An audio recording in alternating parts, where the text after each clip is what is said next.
Hello friends, welcome to my channel. दोस्तों, आज के हम इस वीडियो में देखेंगे मानव मस्तिष्क के टॉप 30 प्रश्न।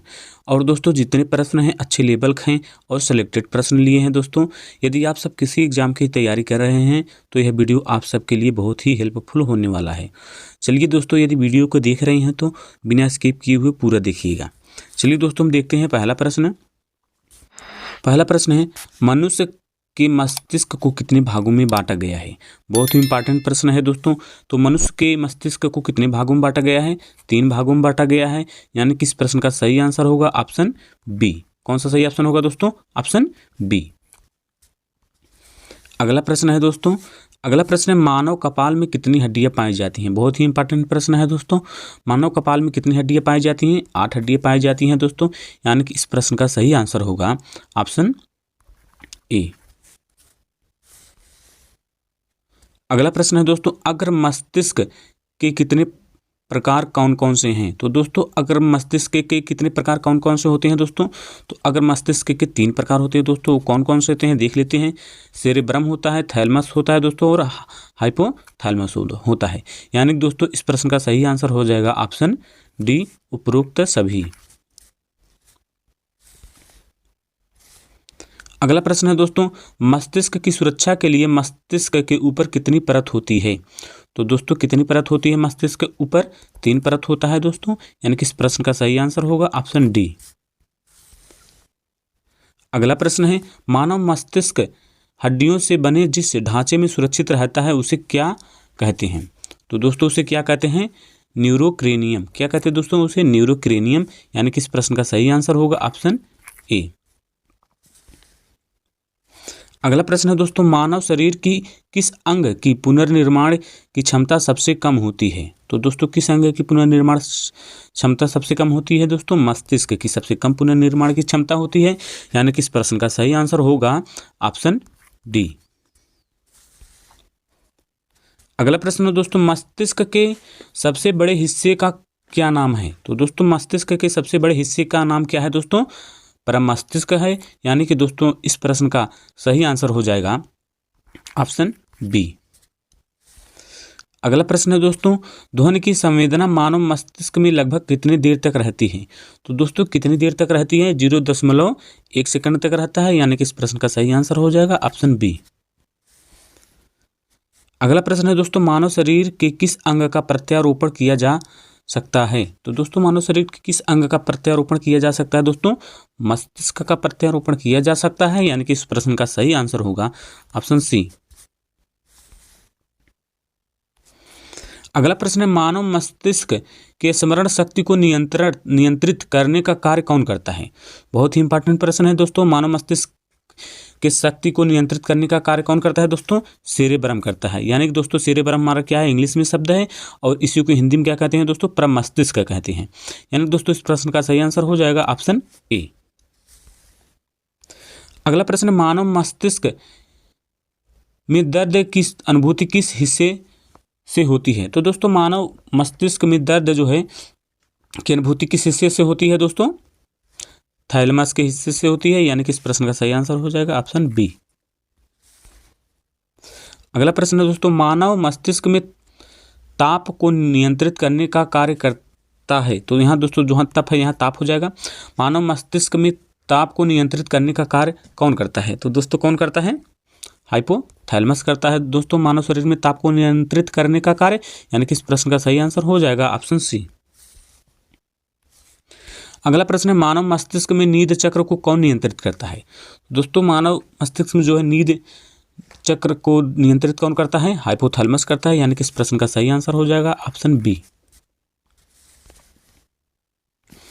अगला प्रश्न है दोस्तों, मानव मस्तिष्क में भूख और प्यास को नियंत्रित कौन करता है। बहुत ही बढ़िया प्रश्न है दोस्तों, बहुत ही इंपॉर्टेंट प्रश्न है, स्टार बना लीजिए। तो दोस्तों, मानव मस्तिष्क में भूख और प्यास को नियंत्रित कौन करता है दोस्तों? हाइपोथैलेमस करता है। यानी कि इस प्रश्न का सही आंसर हो जाएगा ऑप्शन बी। अगला प्रश्न है दोस्तों, मानव मस्तिष्क के 2 गोलार्धों को कौन जोड़ता है। तो दोस्तों, मानव मस्तिष्क के 2 गोलार्धों को कौन जोड़ता है दोस्तों? कार्पस कैलोसम जोड़ता है। कौन जोड़ता है दोस्तों? Corpus callosum. यानी कि इस प्रश्न का सही आंसर हो जाएगा ऑप्शन सी। अगला प्रश्न है दोस्तों, मस्तिष्क का मुख्य कार्य है। बहुत ही बढ़िया प्रश्न है, बहुत इंपॉर्टेंट है दोस्तों, इसको याद रखिएगा। तो मस्तिष्क का मुख्य कार्य क्या है दोस्तों? सोचने के लिए, हृदय की गति नियंत्रण, शरीर के संतुलन के लिए दोस्तों, ये तीनों जो है मस्तिष्क का मुख्य कार्य है। यानी कि इस प्रश्न का सही आंसर हो जाएगा ऑप्शन डी, उपर्युक्त सभी। अगला प्रश्न है दोस्तों, मनुष्य की मस्तिष्क का वजन कितना होता है? तो दोस्तों मनुष्य का मस्तिष्क का वजन सभी लोग जानते होंगे कितना होता है दोस्तों? 1350 ग्राम होता है। यानी कि इस प्रश्न का सही आंसर हो जाएगा ऑप्शन बी। यदि दोस्तों आप सब किसी भी प्रश्न का आंसर पहले से जानते हैं तो कमेंट में जरूर बताइएगा। अगला प्रश्न है दोस्तों, मानव मस्तिष्क का सबसे विकसित भाग कौन सा है? तो दोस्तों मानव मस्तिष्क का जो है सबसे विकसित भाग कौन सा है दोस्तों? सेरेब्रम, यानी कि परम मस्तिष्क है दोस्तों। यानी कि दोस्तों इस प्रश्न का सही आंसर हो जाएगा ऑप्शन ए। अगला प्रश्न है दोस्तों, पीयूष ग्रंथि मानव शरीर में कहाँ पाई जाती है? तो दोस्तों पीयूष ग्रंथि जो है मानव शरीर में कहाँ पाई जाती है दोस्तों? मस्तिष्क में पाया जाता है। यानी कि इस प्रश्न का सही आंसर हो जाएगा ऑप्शन सी। अगला प्रश्न है दोस्तों, बहुत ही इंपॉर्टेंट प्रश्न है। देखिए, मानव मस्तिष्क में वे नियंत्रण केंद्र जो भूख, पानी, संतुलन तथा शरीर के ताप को नियंत्रित करता है, इस पे स्टार बना लीजिए दोस्तों। बहुत ही इंपॉर्टेंट प्रश्न है। तो इसका आंसर क्या हो जाएगा दोस्तों? हाइपोथैलेमस जो है दोस्तों भूख, शरीर के ताप को और दोस्तों नियंत्रित करता है। यानी कि इस प्रश्न का सही आंसर हो जाएगा ऑप्शन ए। अगला प्रश्न है दोस्तों,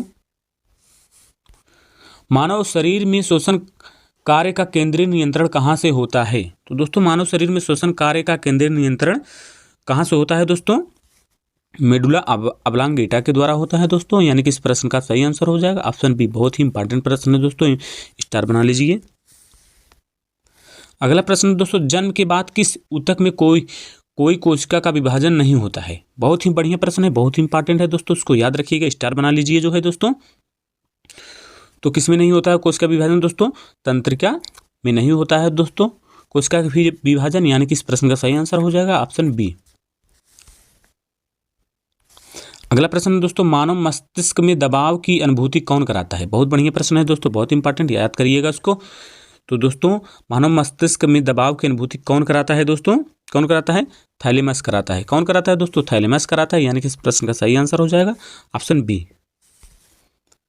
अगला प्रश्न है दोस्तों, मानव मस्तिष्क में स्पर्श की सूचना किसे प्राप्त होती है? तो दोस्तों मानव शरीर में जो है स्पर्श की सूचना किसे प्राप्त होती है दोस्तों? बहुत ही इंपॉर्टेंट प्रश्न है, इसको याद रखिएगा। किससे प्राप्त होती है दोस्तों? थैलेमस को प्राप्त होती है जो दोस्तों। यानी कि इस प्रश्न का सही आंसर हो जाएगा ऑप्शन बी।